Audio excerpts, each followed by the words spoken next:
بسم اللہ الرحمن الرحیم۔ السلام علیکم ورحمۃ اللہ وبرکاتہ۔ امید ہے ناظرین آپ سب اللہ کے فضل و کرم سے خیریت سے ہوں گے۔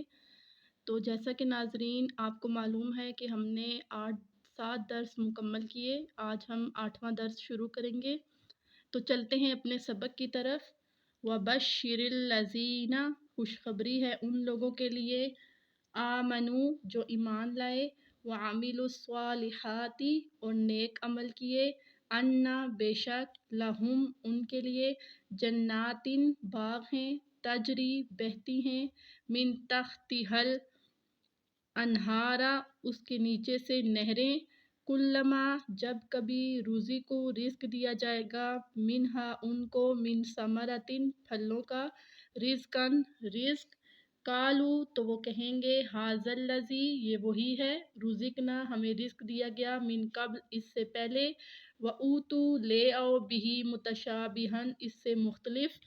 وَلَہُم اور ان کے لیے، فیہا اس میں، ازواجن جوڑے ہوں گے، مطہراتن پاکیزہ، وہم فیہا اور وہ اس میں رہیں گے، خالدون ہمیشہ۔ اب اللہ رب العزت نے فرمایا کہ خوشخبری ہے ان لوگوں کے لیے جو ایمان لائے، نیک عمل کیے، ان کے لیے باغ ہیں، بہتی ہیں اس کے نیچے سے نہریں، اور جب کبھی ان کو رزق دیا جائے گا پھلوں کا تو وہ کہیں گے یہ وہی رزق تھا جو ہمیں اس سے پہلے دیا گیا، اس سے مختلف لے آؤ، اور ان کے لیے جوڑے ہوں گے پاکیزہ اور وہ اس میں ہمیشہ رہیں گے۔ تو اب اللہ تعالیٰ نے متقین کی ہمیں صفات بتائی کہ جو نیک لوگ تھے اللہ تعالیٰ نے ان کے لیے جنت میں نعمتیں رکھی ہوئی ہیں۔ تو پھر اللہ رب العزت نے فرمایا کہ ان نعمتوں میں سے یہ نعمت ہے ان کے لیے کہ جنت ہیں، باغ ہیں، اس کے نیچے نہریں بہتی ہیں،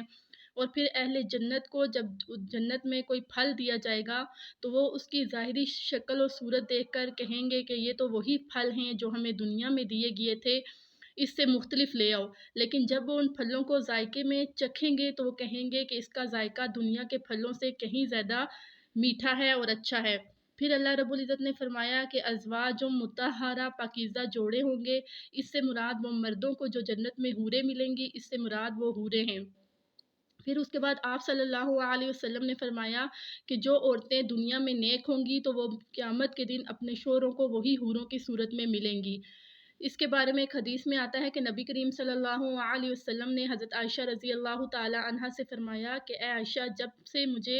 یہ معلوم ہوا کہ آپ جنت میں میری بیوی ہو تو مجھے مرنے کا شوق بڑھ گیا، تو لہٰذا جو عورتیں دنیا میں نیک ہوں گی وہ قیامت کے دن جنت میں مردوں کو وہی عورتیں دوبارہ حوروں کی صورت میں ملیں گی۔ پھر اگلی آیت میں اللہ رب العزت فرما رہے ہیں کہ ان اللہ بے شک اللہ تعالیٰ، لا یستحی نہیں شرماتا، ان یضربا کہ بیان کی جائے، مثلا مثال، ما بعوضتن مچھر کی، فما فوقہا یا اس سے بھی بڑھ کر کسی چیز کی، فاما الذین پس جو لوگ، آمنو ایمان لائے، فیعلمون پس وہ جانتے ہیں، انہ الحق کہ یہ سب سچ ہے، من ربہم ان کے رب کی طرف سے، واما الذین اور جن لوگوں نے کفروا انکار کیا، فیقولون پس وہ کہتے ہیں، ماذا اراد اللہ کیا چاہتا ہے اللہ تعالیٰ، بہذا مثلا اس مثال کے ذریعے، یضل بہ کثیرا گمراہ ہوتے ہیں اس کے ذریعے بہت زیادہ، ویہدی بہ کثیرا اور ہدایت ملتی ہے بہت زیادہ کو، وما یضل اور نہیں گمراہ ہوتے بہ اس کے ذریعے، الا الفاسقین مگر فاسق لوگ۔ بس جو لوگ ایمان لائے پس وہ جانتے ہیں یہ اللہ کی طرف سے حق ہے، اور جن لوگوں نے انکار کیا پس وہ کہتے ہیں کیا ارادہ کرتا ہے اللہ اس مثال کے ذریعے، گمراہ ہوتے ہیں بہت زیادہ اور ہدایت ملتی ہے بہت زیادہ کو، اور نہیں گمراہ ہوتے اس سے مگر فاسق لوگ۔ اب اللہ رب العزت فرماتے ہیں کہ منافقین اور فاسقین کی اللہ نے پہچان بتائی کہ منافق وہ لوگ ہیں جو ظاہری طور پر ایمان لاتے ہیں اور چھپ کے ایمان کی مخالفت کرتے ہیں، اسلام کی مخالفت کرتے ہیں، اور فاسق لوگ وہ ہیں جو ظاہری ایمان لاتے ہیں اور ظاہری ہی اسلام کی مخالفت کرتے ہیں۔ تو یہاں اللہ تعالیٰ نے ان کو مچھر کی مثال دی کہ جس طرح مچھر انسان کا خون چوستا ہے، اگرچہ چھوٹا ہو یا بڑا مچھر ہو، تو اسی طرح فاسق لوگ جو ہیں وہ دنیا میں تباہی مچاتے ہیں اور وہ اسلام کی مخالفت کرتے ہیں، اسلام کو نقصان پہنچاتے ہیں، اور اللہ رب العزت نے فرمایا کہ فاسق لوگ ہیں وہ ان کی وجہ سے دنیا میں جو مسلمان ہوتے ہیں وہ بھی ان کے اعمال دیکھ دیکھ کر اسلام سے دور ہوتے رہتے ہیں۔ تو فاسق لوگوں کی وجہ سے اسلام کو نقصان پہنچتا ہے۔ ناظرین، اس کے ساتھ ہی ہمارا آج کا درس ختم ہوا۔